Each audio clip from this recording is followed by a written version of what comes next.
گردن پر چھری چل رہی ہے، پھر بھی اس چھری سے بچانے والا مولا کون ہے؟ اور سمندر میں اتر جانے کے بعد موسیٰ علیہ السلام کی بڑی فوج کو راستے دینے والا مولا کون ہے؟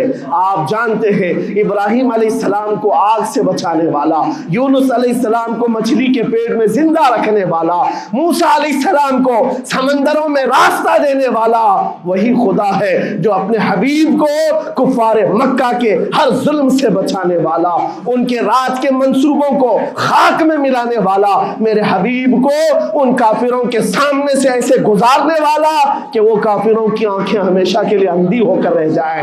وہ مولا کل بھی تھا، آج بھی ہے اور ہمیشہ رہے گا۔ وہ اللہ حی و قیوم ہے، اس کی ذات پر توکل رکھو، یقین رکھو۔ آج دنیا کے ان حالات کو دیکھ کر مسلمانوں کا ایمان اور مضبوط ہو جائے، اور مضبوط ہو جائے۔ آپ یہ سوچتے ہوں گے ہمیں کیا کرنا چاہیے، ہم یہاں بیٹھ کر کیا کریں؟ میں تو اس بات کو کہوں گا آپ واٹس ایپ جہاد میں مصروف نہ رہیں، ادھر کی ادھر چیزیں شیئر کرتے ہوئے گھر میں بیٹھ کر کے رات بھر اپنی مرغن غذاؤں میں اور بستروں پر سوتے رہے نہیں۔ اگر تمہارا دل روتا ہے کسی ایک بچے کی آہ پر تم پہنچ تو نہیں سکتے، لیکن کسی غریب کی ایک درد پر تمہارا دل روتا ہے، اللہ کی بارگاہ میں وہ بھی لکھا جاتا ہے، وہ بھی لکھا جاتا ہے اور تم کو ان کے شریکوں میں شمار کیا جاتا ہے۔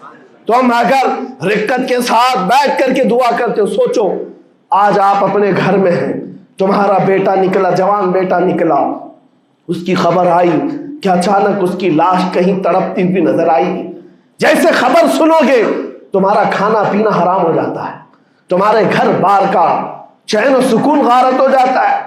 کیا ہوتا ہے جب اپنا ایک جوان بیٹا کہیں کسی حادثے میں انتقال ہونے کی خبر بھی آ جائے، بے چینی اور گھر میں کوہرام مچ جاتا ہے۔ یہ چیز کیوں ہوتی ہے؟ کیونکہ تمہارا تعلق ہے، جسمانی بھی روحانی بھی تعلق ہے اپنے بیٹے سے۔ اور میرے آقا نے فرمایا مثل المؤمن کمثل جسد اذا اشتكى عضو تداعى له سائر الجسد بالسهر والحمى۔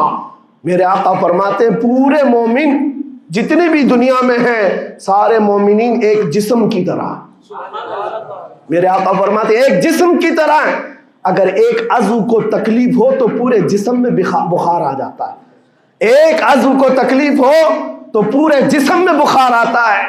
آج تمہاری کیفیت یہ ہونی چاہیے جس وقت ان حالات کو دیکھو تمہارا دل روئے، تمہاری بے قراری بڑھ جائے، تمہاری بے چینی بڑھ جائے اور بارگاہ رب العزت میں گڑ گڑاؤ کہ مولا اگر ہمارے برے اعمال کی وجہ سے، ہمارے گناہوں کی وجہ سے ہمارے بھائیوں پر اگر یہ آفت آئی ہے تو میں توبہ کرتا ہوں، میں باز آتا ہوں مولا، میں اپنی حرکتوں سے توبہ کرتا ہوں۔ آج تمہیں پتہ ہے یہ آج کا حادثہ نہیں، اس دنیا کو میں جتنا کوسوں کم ہے جو دغلی پالیسی رکھتے ہیں، جو ڈبل سٹینڈ رکھتے ہیں، ان کو جتنا بولوں کم ہے، میں ڈرتا نہیں ہوں اس بات پر، لیکن آج دل بھرا ہوا ہے ان مظلوموں کی آواز کو سن سن کر کے، جن کے گھروں پر رات بھر بمباری ہوتی ہے، جن کے شہر کا پورا بادل پٹاخوں سے نہیں میزائلوں سے روشن دکھتا ہے۔ میرے عزیزوں کیسی راتیں وہ گزارتے ہیں، ماں رات کو اپنے بچے کو گلے سے لگا کر سوتی ہے، اس کو یقین نہیں ہوتا صبح تک میرا لال میرے ساتھ رہے گا، انہیں پتہ بھی نہیں ان کے دروازوں پر موت دستک دے رہی ہے۔ 5000 سے زیادہ راکٹ داغ کر کے ابھی بھی ختم نہیں کیا گیا، اور ظلم اتنا ہونے کے بعد حیرت ہوتی ہے اس دگلی دنیا پر میڈیا میں بار بار یہ کہا جاتا ہے ان آتنکیوں کا خاتمہ کیا جا رہا ہے، آتنکوادیوں کو نیست و نابود کیا جا رہا ہے، جن کی زمین پر 70 سال سے قبضہ کر کے بیٹھا ہے، دنیا اس پر کچھ نہیں بولنا چاہتی۔ آپ کو پتا ہے ہسٹری جنہوں نے پڑھا نہیں وہ آج بھوک رہے ہیں، جن کو تاریخ معلوم نہیں ہے وہ ٹپنی دینے کی کوشش کر رہے ہیں، ان کو اپنے باپ داداؤں کی تاریخ نہیں معلوم، یہ فلسطین کی تاریخ پر چل پڑے۔ پتہ ہے 1917 میں صرف 4000 یہودیوں کو رہنے کی اجازت دی گئی تھی، جب یہ پوری دنیا سے مارے مارے گھوم رہے تھے، ان کے لاکھوں یہودیوں کو مار کر ختم کیا گیا تھا۔ اس وقت فلسطین میں 4000 یہودیوں کو پناہ دی گئی تھی، اور یہ 4000 سے بڑھتے بڑھتے بڑھتے پوری دنیا سے ہجرت کر کے آتے رہے،